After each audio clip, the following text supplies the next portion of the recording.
Join us now for an insight with Carl Sommer.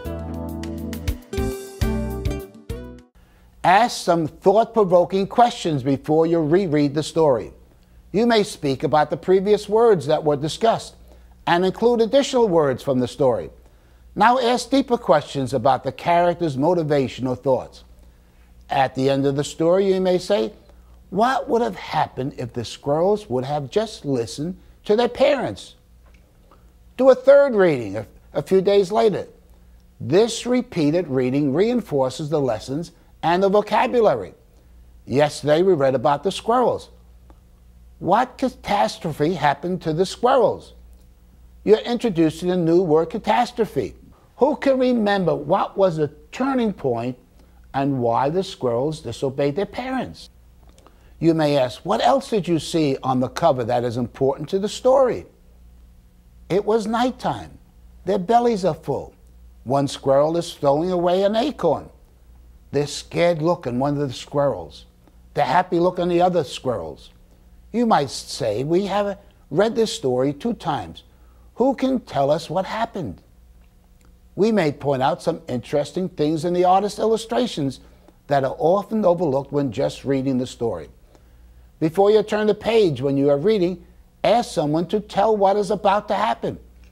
At the end, you may ask a final question.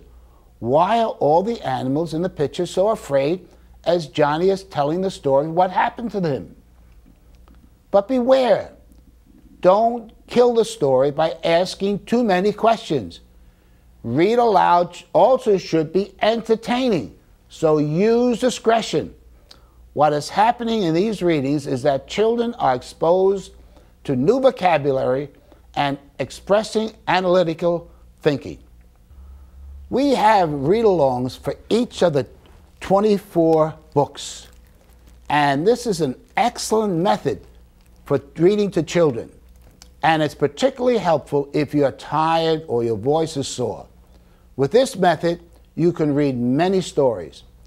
The added advantage is the sound effects and music on the CDs, which helps tremendously in keeping children interested. Not only are the students learning how to read, but they are learning music appreciation by listening to all sorts of music. Now, particularly, let's look at this book, The Ugly Caterpillar. Now, I'm going to just play, and what you can use, I have a little remote here that you can use, and I'm just going to press the button here.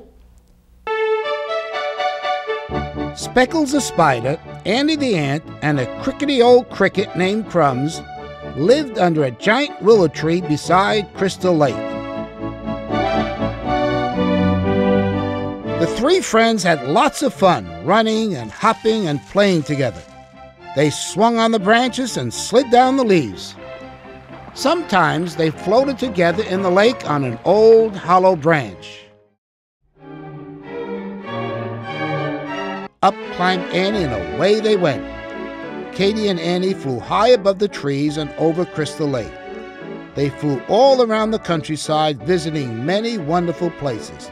And you can just hold up the book, and you just hold up the pages as you read the story. And what I like about the remote, you can stop it and discuss the book with the children. And one of the advantages of using read-alongs is children learn how to read with expression. You can stop the recording and let various students read the book and see if they can demonstrate the expression that the reader has done on the CD. Reading to children is an excellent tool to encourage reading, create new vocabulary, develop analytic thinking, and help children learn the essential skills to live a productive life. It is important to try to make the reading time interesting. Children love to be read to. The more you can dramatize a story, the more effective the reading will be. Have fun and read lots of books.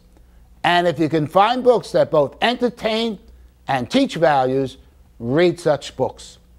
These books will help children to become useful future citizens.